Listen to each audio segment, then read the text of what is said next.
ओम नमः शिवाय श्री गुप्तेश्वर भैरवाय नमः। শোণিতপুৰ জিলাৰ শিঙৰীৰ পাহাৰৰ নামনিত ব্ৰহ্মপুত্ৰৰ দাঁতিত অসমৰ উল্লেখযোগ্য দেৱালয় শ্ৰী শ্ৰী গুপ্তেশ্বৰ দেৱালয়, এক জাগৃত শিৱ মন্দিৰ। এই দেৱালয়ত অসমৰ যশস্বী মুখ্যমন্ত্ৰী ডক্টৰ হিমন্ত বিশ্ব শৰ্মাদেৱে তেখেতে অতিৰুদ্ৰম মহাযজ্ঞম আয়োজন কৰিছে আৰু তেখেতৰ এই গোটেই অনুষ্ঠানটি নেতৃত্ব দিছে আমাৰ জ্যেষ্ঠ মন্ত্ৰী অসম চৰকাৰৰ অশোক সিংহল ডাঙৰীয়াই। তেখেতৰ নেতৃত্বতে আজি ইয়াত এটা বিশাল আয়োজন হৈছে। ইয়াত প্ৰায় 200 গৰাকী পণ্ডিত দক্ষিণাত্যৰ পৰা আহিছে। ইতিমধ্যে কেৰালাৰ পৰা মুখ্য পুৰোহিত যিজন বিষ্ণু প্ৰসাদ বুলি তেখেত আহি পাইছে আৰু তেখেতে আজি 3 দিনমান আগৰ পৰাই ইয়াত গোটেই তদাৰক কৰি আছে। বিশাল আয়োজন, যজ্ঞকুণ্ড ইয়াত প্ৰতিষ্ঠা হৈছে। এই অতিৰুদ্ৰ মহাযজ্ঞম এই অঞ্চলত বা শিঙৰী মন্দিৰত প্ৰথমবাৰৰ বাবে হৈছে। গতিকে তাৰ বাবে যিখিনি প্ৰয়োজনীয় বৈদিক যিখিনি প্ৰথা, এই বৈদিক প্ৰথা অনুযায়ী তেওঁলোকে আমাক নিৰ্দেশ দি কাম আগবঢ়াইছে আৰু এই সুযোগতে আমাৰ এই দেৱালয়ৰ যিখিনি উন্নয়নৰ কাম যিখিনি স্থবিৰ হৈ আছিল সেইখিনি অতি ত্বৰান্বিত হৈ পেলাই সম্পূৰ্ণৰ পথত আগবাঢ়িছে। ইতিমধ্যে ধনীঘৰ বা ইয়াতে এটা মিউজিয়াম তৈয়াৰী হৈছে। আৰ্কিঅলজিকেল ডিপাৰ্টমেণ্টেও ইয়াত কাম কৰি আছে। তেখেতসকলো ইতিমধ্যে আহি পৰিছে।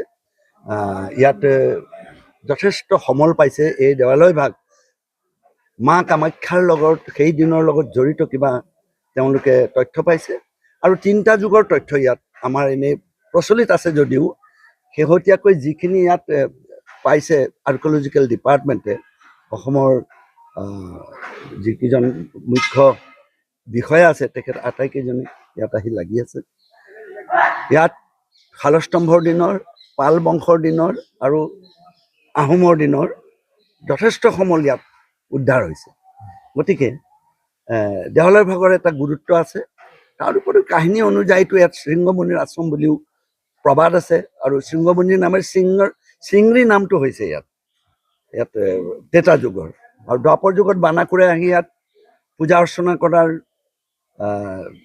যথেষ্ট আমাৰ হাতত এইবিলাক আমি গম পাইছোঁ।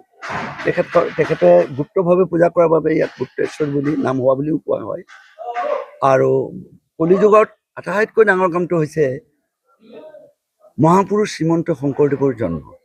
তেখেতৰ পিতৃ কুসুম্বৰ ভূঞাই ইয়াতে আহি পূজা অৰ্চনা কৰি গুৰুজনাক লাভ কৰিছিল।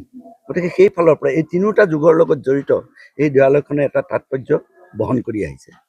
আজি অতিৰুদ্ৰম মহাযজ্ঞ যি অনুষ্ঠান হ'ব, এই অনুষ্ঠানত যদিও বা বাহিৰৰ পণ্ডিতসকল আহিছে, আমাৰ স্থানীয় পণ্ডিতসকলৰ ইয়াত সভা এখন হৈ যায়।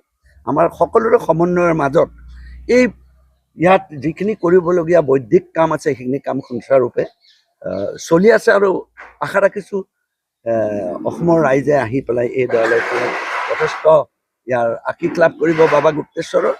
ইতিমধ্যে দেৱালয় ভাগ সুন্দৰকৈ সজাই পৰাই তোলা হৈছে। তাৰ বাবে ইয়াত টুৰিজিমৰ ডিপাৰ্টমেণ্টে যিখিনি কৰিবলগীয়া কাম আছে তেখেতসকলেও আহি যথেষ্ট কাম কৰি আছে। ইয়াত 2টা ডিপাৰ্টমেণ্ট ওতঃপ্ৰোতভাৱে লাগি আছে, টুৰিজিম আৰু আৰ্কিঅলজি। গতিকে ভাবিছোঁ এই যজ্ঞৰ জৰিয়তে আমাৰ এই দেৱালয় ভাগে এটা গতি লাভ কৰিছে। আশা কৰিছোঁ বাবা গুপ্তেশ্বৰে কল্যাণ কৰক। আমাৰ যি মানস লৈ পেলাই আমাৰ মুখ্যমন্ত্ৰী ডাঙৰীয়াই ইয়াত আহি এই যজ্ঞ ভাগৰ অনুষ্ঠান ইয়াত কৰিছে, তাৰ বাবে তেখেতক আমি মন্দিৰ কমিটিৰ ফালৰ পৰা আন্তৰিক খুব ধন্যবাদ জনাইছোঁ, কৃতজ্ঞতা প্ৰকাশ কৰিছোঁ। তেখেতক সদায় সদাশিৱই মানে ৰক্ষা কৰি থাকক, সদায় আশীষ প্ৰদান কৰি থাকক আৰু আমাৰ অসমখনক আগুৱাই লৈ যাওক।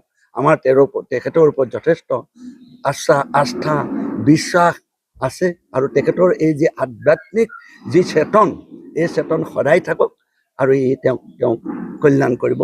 জগতৰ কল্যাণৰ কাৰণে তেখেতে এই আয়োজন কৰিছে, আমাৰ অসমবাসীৰ কল্যাণৰ কাৰণে আয়োজন কৰিছে।